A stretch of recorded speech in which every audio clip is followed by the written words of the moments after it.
ஒரு கிராமத்தில் ஒரு இளைஞன் வாழ்ந்து வந்தான். அவன் எப்போவுமே எனக்கு சந்தோஷமே கிடைக்கல அப்படின்னு எல்லாரிடத்துலையும் புலம்பிகிட்டே இருப்பான். அப்படி இருக்கும்போது அவனோட நண்பர்கள் சொன்னாங்க, உனக்கு சந்தோஷம் கிடைக்கணும்னா நிறைய பணத்தை நீ சம்பாதி, அப்போ உனக்கு சந்தோஷம் தானாக கிடைக்கும்னு சொன்னாங்க. அதே மாதிரி நிறைய பணம் சம்பாதிக்க ஆரம்பித்தான். கை நிறைய பணம் இருக்குது, ஆனாலும் எனக்கு சந்தோஷம் கிடைக்கல அப்படின்னு சொன்னான். அதுக்கு வேறு சிலர் சொன்னாங்க, நீ கேளிக்கையான இந்த மது, இந்த மாதிரி வேடிக்கை பார்த்து சந்தோஷத்தை தேடிக்க, இந்த பணத்தை வச்சு அந்த மாதிரி நீ ஈடுபட்டேன்னா உனக்கு கண்டிப்பாக சந்தோஷம் கிடைக்கும்னு சொன்னாங்க. அதையும் செஞ்சு பார்த்தான், ஆனாலும் அவனுக்கு அந்த சந்தோஷம் கிடைக்கல. வேறு சிலர் சொன்னாங்க, நீ திருமணம் செஞ்சுக்கோ, மனைவி குழந்தைங்கன்னு வரும்போது கண்டிப்பாக உனக்கு சந்தோஷம் கிடைக்கும்னு சொன்னாங்க. அதே போல் திருமணமும் செஞ்சுக்கிட்டாரு. திருமணம் செஞ்சு குழந்தைங்களும் பிறந்தாச்சு.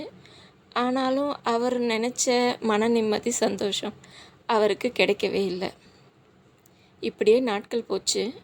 அப்போது ஒரு முனிவரை அவர் பார்த்தாரு. அவர்கிட்ட என்னோட சந்தோஷத்துக்காக நான் என்ன செய்யணும்னு கேட்டார். அப்போது உன் வீட்டில் இருக்கிற நகை பணத்தை எல்லாம் ஒரு மூட்டையாக கட்டி என்னிடத்தில் கொண்டு வந்து கொடு அப்படின்னு சொன்னார் முனிவர்.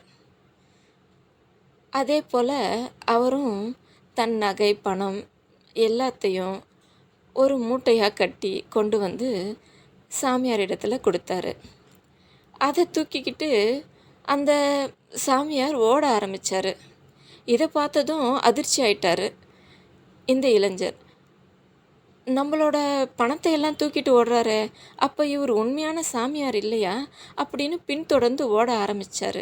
ரொம்ப தூரம் ஓடினார், ஆனாலும் அவரை பிடிக்க முடியல. சந்திலெல்லாம் நுழைஞ்சு எப்படியோ ஓடுறாரு.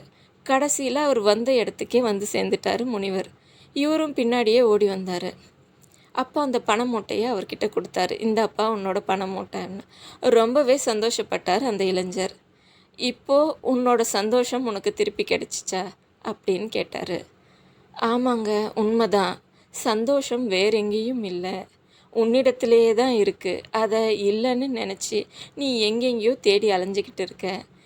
உன்னோட பொருள் தான் உனக்கே திருப்பி கொடுத்தப்போ எவ்வளோ சந்தோஷம் பார்த்தியா அப்படின்னு சொன்னார். இப்படி தாங்க நாம் நம்மக்கிட்ட இருக்கிற சந்தோஷத்தை எங்கேயோ தேடி அலைஞ்சிட்டு இருக்கோம். மற்றும் ஒரு நல்ல பதிவில் சந்திக்கலாம். நன்றி.